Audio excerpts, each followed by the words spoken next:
Welcome to the Student Success Podcast. I'm Al Solano, founder of the Continuous Learning Institute, or CLI, a higher education online resource focused on providing community college and open access university educators with practical information on how to get results at their campus. As a resource within CLI, the Student Success Podcast is focused on just that, the challenges, opportunities, failures, and successes of practices intended to improve student success and equity. The goal is to leave you with thought-provoking ideas, nuts and bolts information, and or lessons learned from the field so you can consider how you might apply them to your institutional context.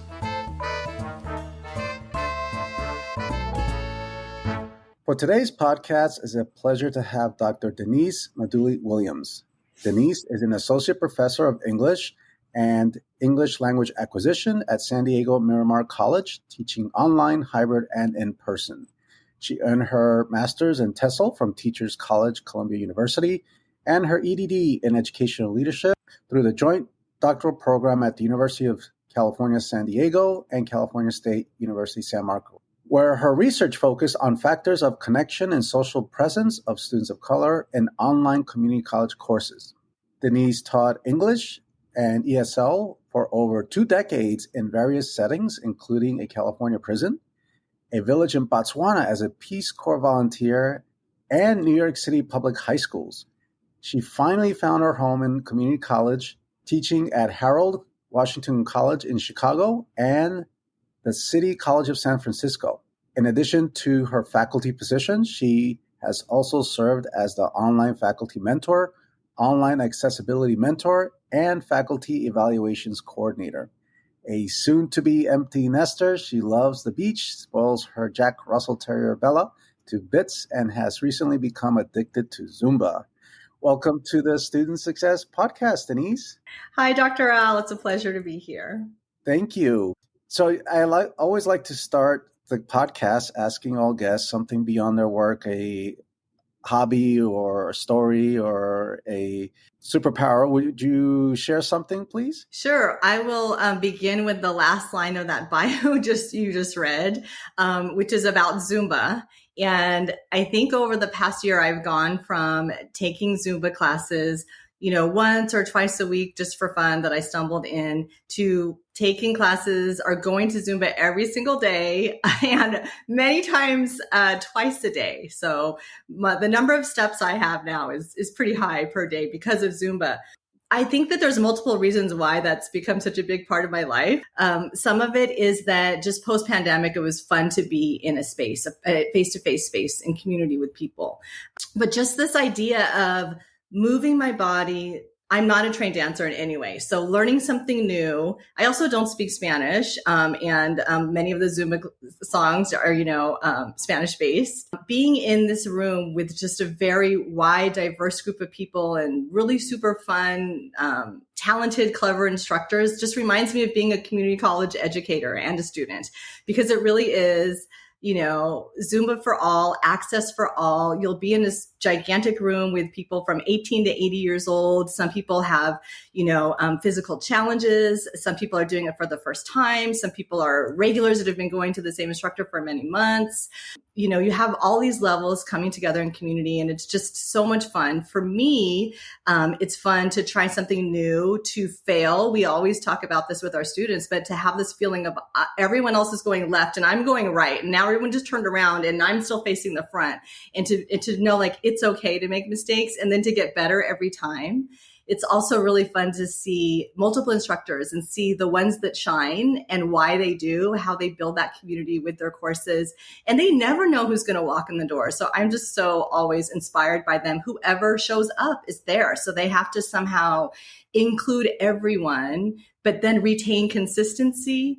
And I've also made some really close friends through just going to so many Zumba classes. So that's pretty much my second home right now. And I've just been really enjoying it. That's so cool. I have heard of Zumba. I never went to see one. I think I saw a video of it. So can you describe it a little bit? How is it different from other forms of other hobbies? Because it looks to me almost like it's an aerobic setting, and it's through dance, but what kind of dance is it? Why is it called Zumba? Anything else you can tell us about what is Zumba exactly? I've always actually been kind of a gym rat, and I've always loved group fitness. So like, I'm going to age myself, but back in the day, I was the first one doing step aerobics, and I've done lots of group fitness classes.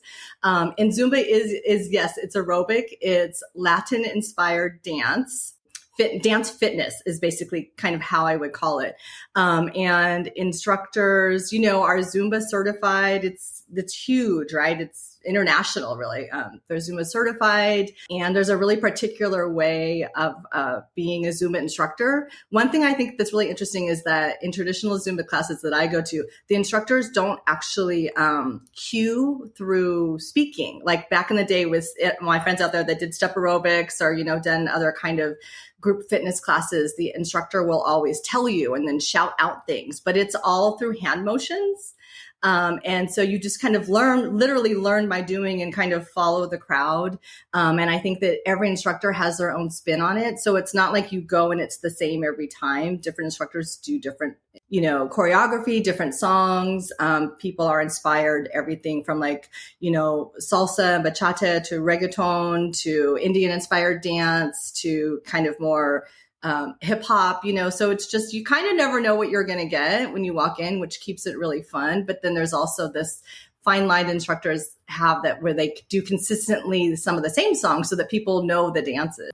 Apologies to the real Zumba experts out there that know more of the background and meaning behind it. But it is really, really, really fun if you haven't tried it. I highly recommend. Oh, no, that was really helpful. Thank you. And I love the connection that you made between Zumba, right, this place of community, and the instructors that say, all right, you're here, you're all at different levels, and let's make this happen. Let's learn, and it's okay to fail.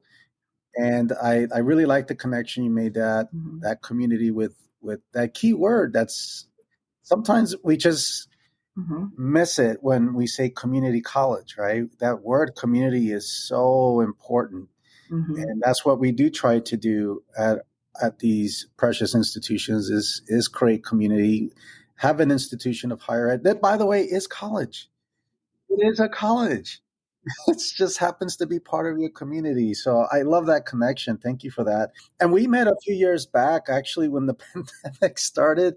I was so privileged to help Miramar College, and one of the things they were really interested in was the Inquiry and Action Team model, and the college did set them up, and it was beautiful. And you were part of one of the teams, the Humanities Inquiry and Action Team. Would you mind telling us a little bit about what was produced? And for the audience, the Inquiry and Action Team is a model that I developed over the years. It's a 6-step model. I'll put in the show notes links to other podcasts about this model. But basically, it allows a group of the Coalition of the Willing to come together, primarily faculty, because faculty, I've always thought they can play a much greater role in the guided pathways work. It tends to be student services heavy. And you come together to look at some data, form a purpose statement to help guide the work, and then you do a little bit of project management. You choose 1 or 2 projects, and then you implement them.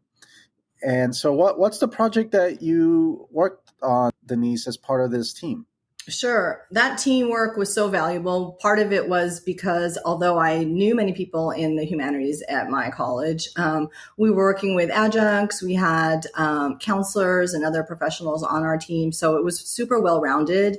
And we had multiple disciplines within the humanities that were part of our team. And, we focused on community building, basically. And so our team worked really hard on how that can support student success in all disciplines, beginning with the humanities. We did things like create really specific beginning, middle, and end of semester surveys so that students could give feedback and faculty could get feedback throughout the semester, and that those surveys would also touch upon things that in student services and counseling, things that sometimes we as faculty don't think about and be pushed out to everyone. We worked on finding ways to do alternative assessment, authentic assessment to, really reach out to students early on before the semester starts and begin, with a warm welcome so that everyone knows that they can and will be successful in our classes.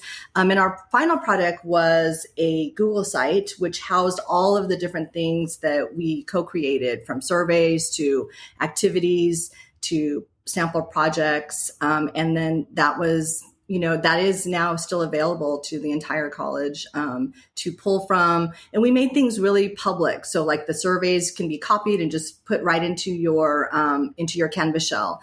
We had special assessments and authentic projects and ideas that people could just pull from and plug in right away, because some of that is learning about it, but then not having the time and space to actually apply that to your classes. So we wanted there to be products that people could use right away. Thank you. Yes, that was such meaningful work. And then it has a ripple effect. The work continues. Sometimes maybe not within the team, but the baton is passed for other parts of the college to continue that work.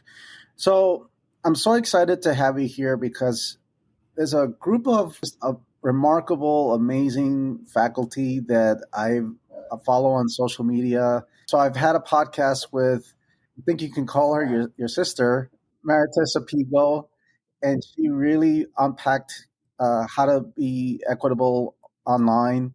I did one with Michelle Pacansky-Brock, and most recently with Dr. Dayamudra Dennehy, and she's just all about kindness and equity, and it's just so nice to have had a podcast with them. Now, I've always had you in mind, but I know you were busy with your dissertating. Yes, finally. I'm so glad to put that behind me, Dr. Al. There's so much to learn from each of you. And one of the things that I appreciate about you that I've seen that you've really been focused on a lot has been on accessibility. So we talk a lot about DEI, right? DEI, but it's really DEIA. And would love for you just to take us through your journey about accessibility and what you have learned so that we can learn from you. Sure. This is a journey that is kind of rife with all the things that I just didn't know, right? We don't know what we don't know. And then once we learn, we do better. And what I learned was I was doing everything wrong, even though I have always been, committed to DEI. All of the people that you just mentioned have been very influential in my work as an educator. And, Dr. Michelle Pacansky-Brock with @ONE, when I first got my online teaching certification, obviously accessibility was part of it. But at that time, and at least for me, it was very much this side note that like, okay, there's this issue that some students need accessibility support. And that seems super complicated. And I'm just going to wait until I have a student who has this need, and I'm just not going to worry about it. And that's just kind of how I approached it for quite some time. And then as we moved into COVID, at least at the San Diego Community College District, DSPS office was starting to report that there was a disproportionate impact on students with disabilities in the online learning courses during a remote time. And, as someone who's very involved with online learning and loves it and really believes in it, that was disconcerting to me to realize that, a very wide swath of the population was struggling, not because of how online learning can support students, but because of the accessibility concerns that were not being supported by them. And then I had taken with Lene Whitley Putz, she did a 10-day accessibility challenge through Foothills College. And Lene is also one of the OG @ONE educators that I learned from very early on. And that was the first challenge that was like really short YouTube videos. I'll make sure you have the link, Dr. Al, that just made it really, really clear and really, really easy. It wasn't like accessibility with all caps. It was like, here's how you add meaningful links. Here's how color contrast is a problem. Someone finally explained to me what alt text was. Like I had heard all of this, but that seemed really complicated. So I kind of did that. And then around the same time that happened, an opportunity arose at my district because of the disproportionate impact to DSPS students to become an online accessibility mentor. And that program came through our dean, Brian Weston, and also Poppy Fitch. And they saw this need and saw that we just as faculty, we didn't know what we didn't know. So that mentor role was really meant to train someone and then have that person support faculty. So that's really where my learning curve began, of being trained to be the mentor and then basically doing at the same time as training, kind of trying to disseminate this information to others in my college, which was basically like, here's what I've been doing. I just found out it's wrong. Here's what we should do. And just kind of these little step-by-step things. And then just, the other thing about social media is that two people I started following on social media, Dr. Anne Gagne and Dr. Thomas Tobin, just became very influential to me in terms of accessibility. I do not know either one of them. I stumbled upon them on Twitter. I've been to many of their keynotes, read every single tweet they have, and just really, I think the power of a personal learning network online to support you. I wasn't getting this at my college, not because nobody cared, just people didn't know. So I was just learning so much from them, learning from being trained as mentor, kind of then looking more closely at some of these things that were coming out through articles and blog posts about accessibility, and being really, really aware that there's a wide swath of students that need our support. It's not just waiting for the one student to come in and say, hey, I have this paperwork from DSPS that they have jumped through so many hoops to get to, and then now have to come to you and just, kind of almost I'm so sorry, which is they're apologizing for the civil right they have to have their education. I'm sorry that I need these accommodations, So that just really turned on a mind switch for me, that either we are truly inclusive and we truly care about all students, or we do not. And if we don't focus on that A in DEIA, then we are not at all supporting our diverse student body. We are not being inclusive. We know that students have intersectional identities. So there's a huge portion of students, that aren't being supported. Not to mention that accessibility for students that need it supports all students. We care for all students. Accessibility supports all students. So that was my journey, just kind of as a big picture. And then as we went along the way, I just was able to make kind of little tiny small changes, almost like every week or every month while I was mentor, as I learned each kind of small thing. Thank you for taking us through your journey. Yeah, we don't know what we don't know, right? So we have to seek out and learn. So what are some applications, things that you felt like, oh, I wasn't really doing this correctly, and now I have made the adjustment? Could you take us through some of those specifics so we can learn from you? Yeah, absolutely. Well, first of all, I forgot to mention this. One big thing I realized was that I was really thinking of like students with disabilities or as this separate population, when really disability is part of the human condition. This is something that I've really this has been uncovered for me, that I don't know why I didn't think about this before, but disability can be temporary, it could be situational, and it's like it's not a yes or no, right? There's a scale of it. Like both of us right now, Doctor, we're wearing glasses, right? I have reading glasses. My husband is colorblind, which is actually quite common, especially for men. So he doesn't see red or green. So all those times that I was like highlighting students in red for my students, or green, on my Canvas shell, as that's what's important. Actually, if you're colorblind, you're not noticing that as a separate thing that's important. I have two sons that played sports, and multiple times they've had casts or broken wrists. My younger son, who just graduated, had a broken wrist during AP exams this year, during the final part of his senior year, and couldn't type. So now he has this temporary disability where he had to use speech to text. Even sometimes my computer will be slow, and then whatever is going on, but like the images or flyers coming in through my email don't show up. And so if someone's not using alt text, I'm not seeing the image.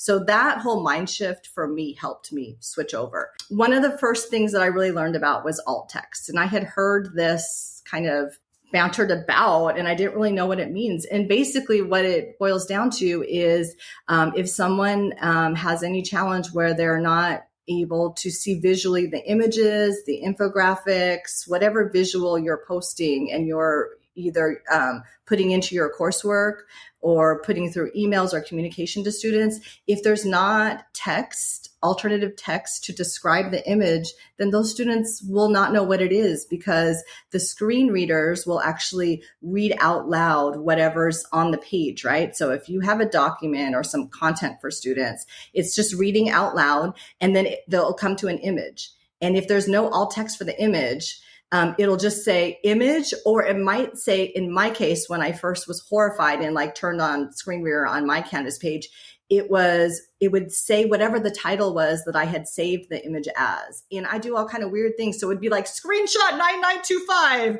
or like image 5592. And I'm like, oh my gosh. And meanwhile, it's like this important graph for my students to understand. Or it's an image that I felt supported the text that was below it. And the first time that I heard the screen reader read one of my pages, and I realized so much of my information was visual, because I want to make things pretty. And I think that, lots of students have, they enjoy visuals, and it helps you with your learning. So that's helping all of the sighted students. But then no one else that's listening to it on a screen reader, or whose computer is not able to get those images, they have no idea what's going on that page. So that set me on kind of an alt text journey, where I learned how to add to alt text that, described what's important in the image. I learned, that most of my social media and I do a lot of social media for students, like I'll post on Instagram or Twitter or whatever. I wasn't putting alt text on that. So then if I'm putting like a flyer, like, hey, come to this amazing workshop at this, at the library, students aren't getting that information if there's no alt text to it. So that was one of the things that I first started kind of fixing. And I think part of my journey was like, let me not focus on all the things. I can't go back now, right? Like I don't know how many classes on Canvas. I can't go back and like fix it. That just sounds so overwhelming. But as I go forward, every time I add an image now, I'm making sure that there's alt text. Every time I add, something on Twitter, I'm going to put that alt text. And the other thing is, like, once you see that, you kind of can't unsee it. Like, I can't unsee that many of my district social media comes out without alt text, that college presidents in my district, the social media marketing that they're putting out on Twitter, they're like, this is to publicize events to students. And we are showing our students that we don't care about all of you, because so many people can't see that. And again, it's like, what we don't know, right? But I think it is a change that can happen easily once we know how to do it. So alt text, so people understand this. So, because I've used it in social media, there's a little button that says alt. And then when I click on it, it says describe the image. Mm-hmm. I'm trying to get better at it. I'm not always the best at describing the images, but what happens is that, so those who they're impaired, their eyesight is impaired, they can use a technology, a screen reader, right? So that screen reader verbalizes, right? And then when it hits an image, like to your point, without that alt text, it'll say image 19992.2. Yeah, because I'm not so good at saving images like with the correct title. Yeah. Right. So that's really, and then what's interesting is that I find myself now reading the alt text. Me too. Because, some of the descriptions are really cool. So I get the image, and then I get that extra explanation that I really appreciate. So it's like so many things. This is how I often describe the equity work, especially the racial equity work. I work throughout the country, right? So I still get some people like, oh, no, why do we need that? They're not necessarily the most equity-minded people. And I tell them, look, when you help these groups, everybody benefits in one way, shape, or form. And this is a perfect example. So alt text is one. Is there something else in your journey that you have noticed that you're working on, or this is my next thing that I got to work on that we should learn about? Yeah, I think that we all know about captioning, but I think I was not super careful with it, right? I also think that captioning of videos has become a lot easier. The technology just gets better and better, right? So it also might be because I do teach ESL, so I try to limit some of my casual commentary, or I sometimes speak just very specifically, more clearly or slowly at times, depending on the learners I want to make sure understand me. So the automated captions are really good now. I mean, when I use Canvas Studio to do auto captions for videos, there's minimal kind of correction I really have to go into. I remember when I first started learning about this, it was like upload to YouTube, deal with YouTube captions, which were notoriously not great. And I think even those have gotten better. But I kind of would have some videos that would and some wouldn't, and I wouldn't really kind of worry about it too much. But now I'm very aware of that. I make sure that they are clear. I run through it and see if there's especially, vocabulary or wording or phrases that are really pertinent to understanding the content, that at least those are correct, even if I'm not correcting every little or and. My name is always spelled wrong, like whatever. But I think that captioning is something that is easier than we think. A lot of people, when we start to talk about captioning, kind of get freaked out about it. I think that the tools are there to support that. When I actually did my dissertation research, it was not on accessibility. It was just about supporting students of color in online classes, and accessibility came up just organically as ways that supported students of color. Almost every student mentioned something regarding accessibility, and they all mentioned captions. And I want to also bring out something I hadn't thought about, but situationally, captions are super important because students can't always have the sound on. So like if there was an example of like a young mom, and she's like kind of going through some of her coursework, with her baby near her, and she can't have it on, but she can read the captions and still be completing her work. If the student's in a crowded area or in a library and you can't actually have the sound on, you can still see the captions. So situationally, you might think, accessibility in captioning is only for a certain population. It's not. It's for all of us. And I just read this really, really funny article, not funny, but it was by The Atlantic last month. And it was called something along the lines of why is everybody watching movies with the subtitles on? And the author blamed millennials saying like, why are you doing this? Like, you're ruining the movies. You're not focusing on, you're not focusing on listening. You're just reading the screen. And it's like, that did not surprise me at all. Everybody benefits from accessibility options. And so now, like, this is a thing, not just for millennials, that people are watching TV and movies with the captions on. I'm part of Generation X, and I really don't like how there's this bashing against the millennial. I think they're so tolerant. I think they're so innovative, and we get to see them, a good chunk of them, at the community college. And there's this kind of, it's sad how there's this perception of them being entitled, and I don't know, maybe some of them are that have really wealthy families and are in the Ivy League. Maybe that's where that perception comes, but not community college students. It really bothers me. So what's really funny though is when I was younger, I didn't really care for subtitles. For me, it was a little bit distracting. But as I got older, now I cannot watch a show without subtitles. I don't know, it's an age thing, but I have to have the subtitles. I don't know why. It's funny to me that now I put them on every show. That's so funny. Yeah. And I do agree generationally. I think that's one of the great things about community colleges. Kind of like Zumba. You have someone, between 18 and 80 in your classes, and everyone's accessing whatever they need to. And I think about the captioning, like you said, not just shows, but, students are accessing a lot of information on TikTok, on Instagram stories, in other ways. And when we're pushing out information, I watch my sons my sons are 20 and 18. So they're like looking at IG stories, and they don't want the sound. I don't even think I feel like they never put the sound on their phones. Maybe that's just around me. But, the IG stories has everything captioned. The TikToks that are captioned, like, they're able to access that at any time. Whereas if you need to put the volume on, that's not always an option. So it supports everybody having really clear and, easy to read captions. And what you said was so powerful. I think that there are those who have long-term disabilities, but what you said just really was so powerful to me, that there are disabilities that are temporary and situational. And Mhm.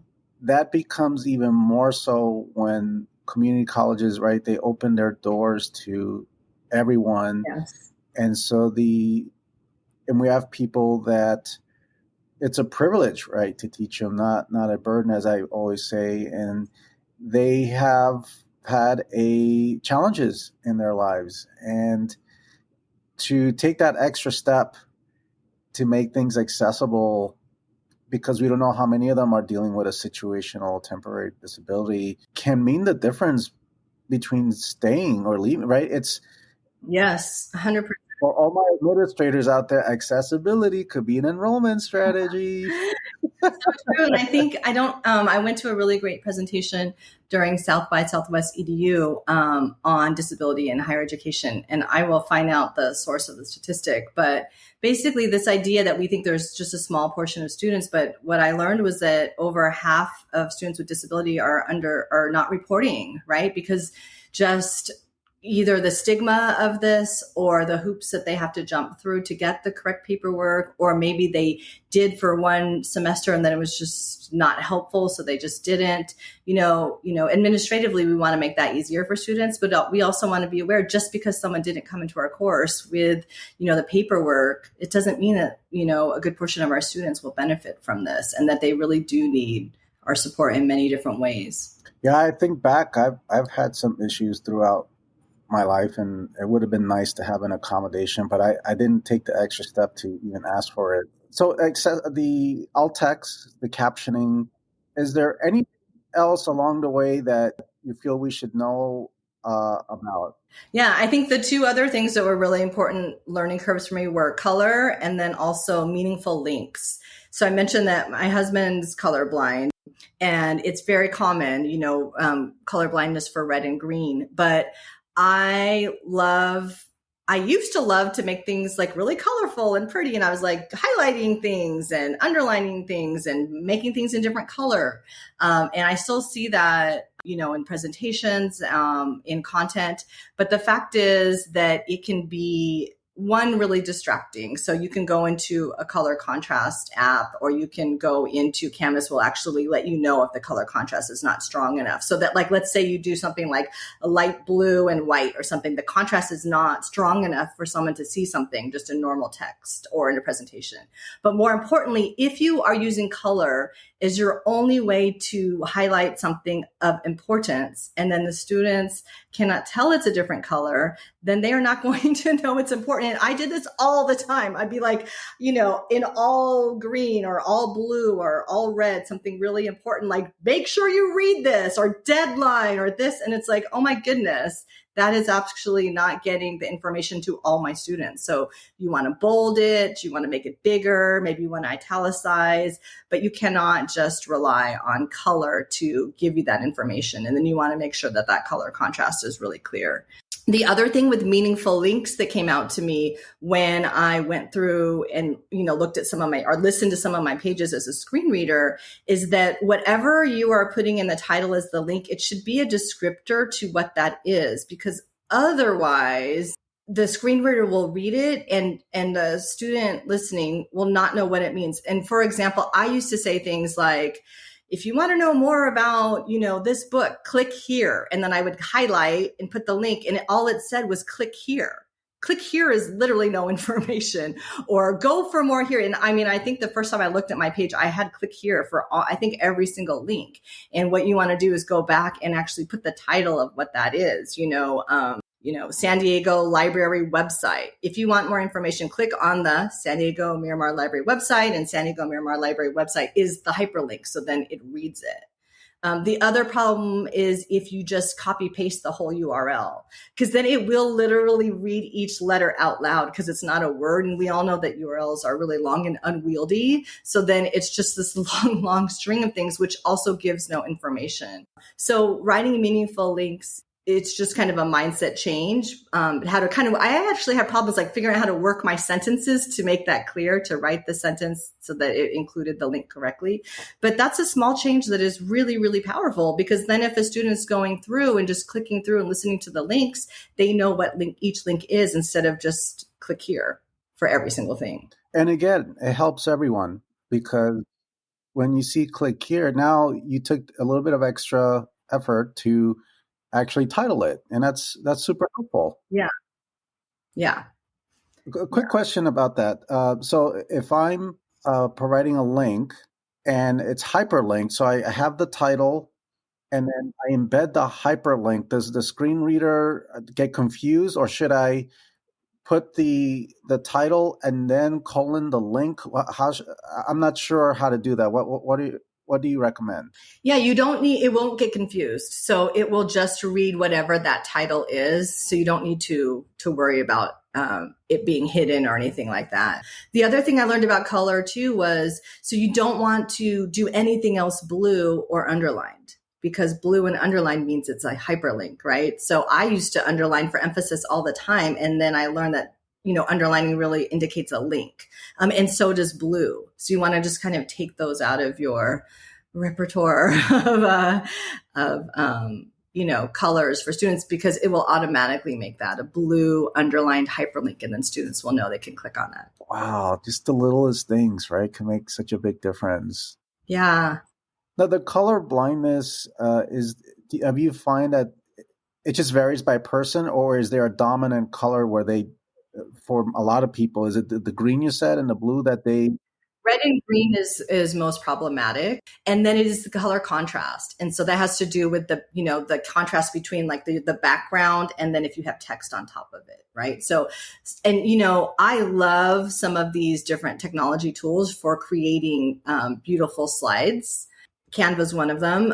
But you have to be really careful, because sometimes these beautiful aesthetic, like pastel-y slide templates don't have a strong enough color contrast. So you can open up one and it's like light beige and light pink, and it's really beautiful. And you have this pretty text, but the color contrast is not strong enough. So if anyone is, having just, this is something that is part of just the wider community of our world, right? So that if you are in industry, or if you are developing technology tools or templates, you have to think about that, because people are then downloading them and using them, and then those are not really accessible for everyone. And these are things, again, like I can't unsee that now. Like I wouldn't have thought about that before. I'd be like, that's just so pretty. And now I'm like, oh, that color contrast isn't strong enough when I see someone's post or something.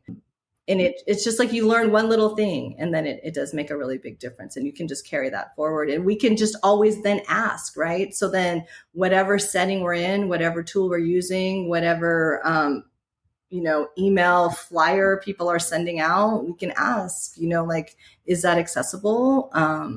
I did a lot of training workshops on email flyers when I was online accessibility mentor, because those are so problematic. The flyers have a lot of text on them, and then they're really pretty with all these images and colors, and they're sometimes not, the color contrast isn't there. And then if you just have one image and you have all this text on the image, which is like the workshop time and the bio of the person and all the information, it's not going to have that, in the alt text.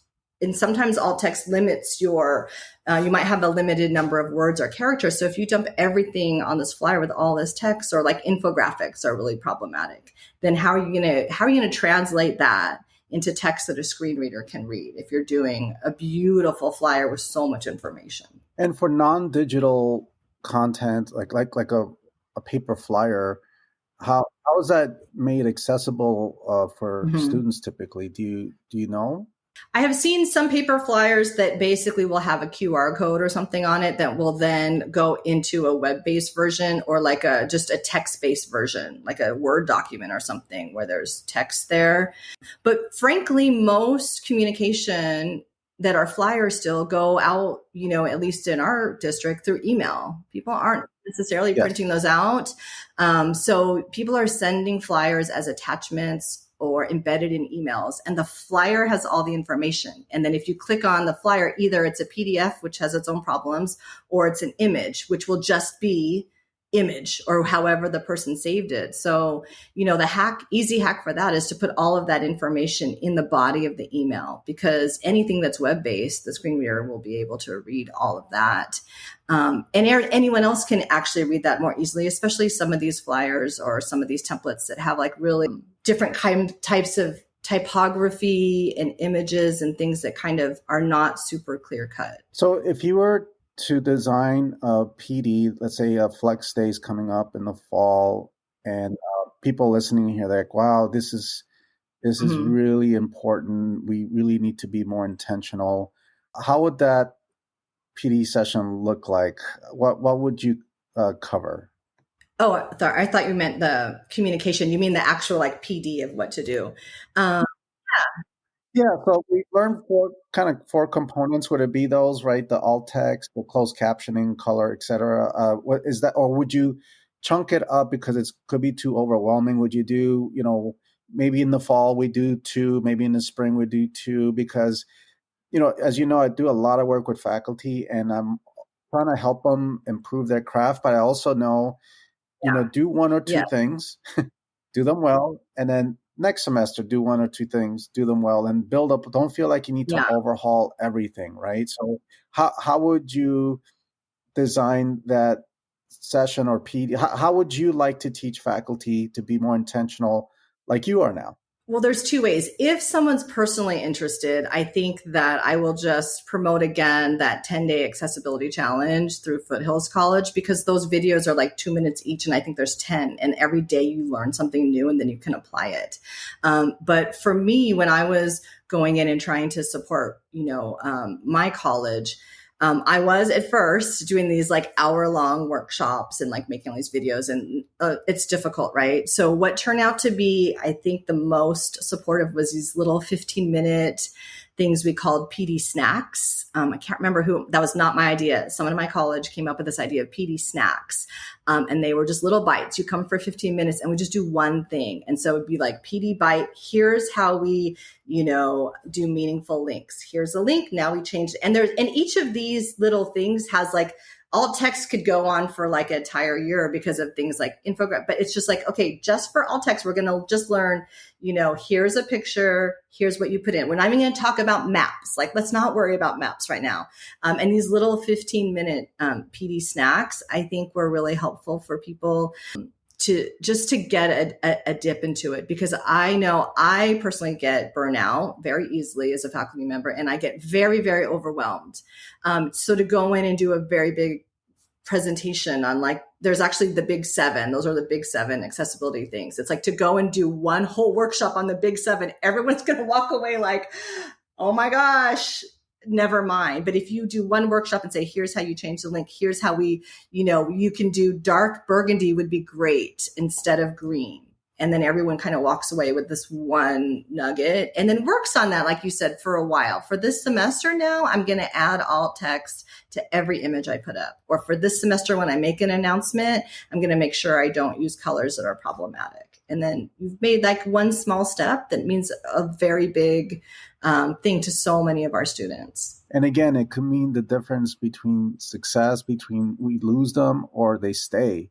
Yeah. As we wrap up here, Denise, I was wondering if you would mind sharing another, again, this was so powerful that it could be temporary or situational. Can you think back about some students where, if I can go back, I would have done this because it was situational or it was temporary, or going forward, what are you going to kind of be prepared for? Yes, there's alt text, the color, all of that, but is there some other kind of accessibilities, other ways to accommodate that we haven't touched on yet? Sometimes it's complementary to accessibility, which is UDL, or Universal Design for Learning, right? So this idea that we want, it's a framework, not like, there's a framework of engaging all learners, right? That we think about the why of learning, that we make sure that students are engaged and understand why they're learning the material, that the what of the learning, the representation comes in multiple ways, right? Visual, audio, video, and they can access it in the ways that's best for them, that it's presented in ways that are clear for all students. And then the how, right? The action and the expression, like having choice in how you show your learning, the outcomes of your learning, right? That students don't always have to write an essay or take a test. So I think that is, I feel like UDL is maybe more commonly known or thought about than accessibility, but they go hand in hand, right? Because if you're representing things in multiple ways, like your podcast, for example, we can listen to the podcast, which I listened to Dr. Diamudra's when I was walking my dog, but then I actually went back to look at my sister's Maritez's and I just looked at the transcript, right? So that you have these multiple ways of representation that supports students, that makes it accessible. So I think looking into how we create choice and engagement for students and how we represent the content of what we want them to get in multiple ways, that makes that universal for everyone, and that also supports accessibility. Thank you for sharing that. The UDL, yeah, there's definitely a connection between that and accessibility. One of the things that I'm not a fan of student deficit thinking, right? And at the same time, when I see faculty do some things that are just, I'll just say that it's horrible. I'm not really faculty deficit thinking toward them, because here's the thing. Where did they learn that? Mm-hmm. Right? So it was done to them in graduate school, and it's what they know. Yeah. Yeah. It's how I just finished my program and I was taught the same way. Nobody really used UDL in my program. Hey, look, even at my program, we went back and the feedback we gave them was really interesting, because we're like, oh my gosh. So, but again, it's this kind of vicious cycle of our graduate schools really need to do a better job. I understand that they're trained to do research, they're content experts. We got to add UDL, we got to add the pedagogy, because again, people just continue to implement antiquated practices. Mm-hmm. And as you know, culture change is really difficult. People have just a way that they are accustomed to doing things. And then when we tell them, hey, look, you can do it this way to be more, now it's extra work. And there's going to be only one person in the year that'll really need it. And they don't really see the bigger picture, right? And so I like your idea of these PD snacks. And I think, I've learned over the years that change, especially with faculty, is when faculty see other faculty succeed, and that they see that it's actually easier for them in the long run, then they begin to try things out. But it is difficult to get people to change, because they just develop bad habits, and it's not necessarily their fault, right? It's what they learn, how they were taught. Yeah, I think it's also been very siloed. Like we have the DSPS office or we have the accessibility office, but accessibility is all of our jobs, right?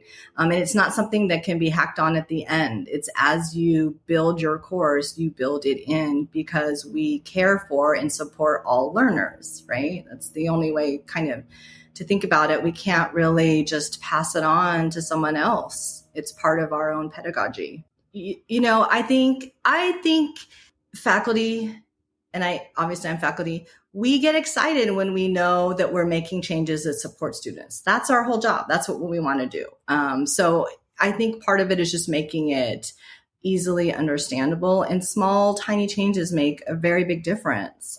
It's not just for our students either.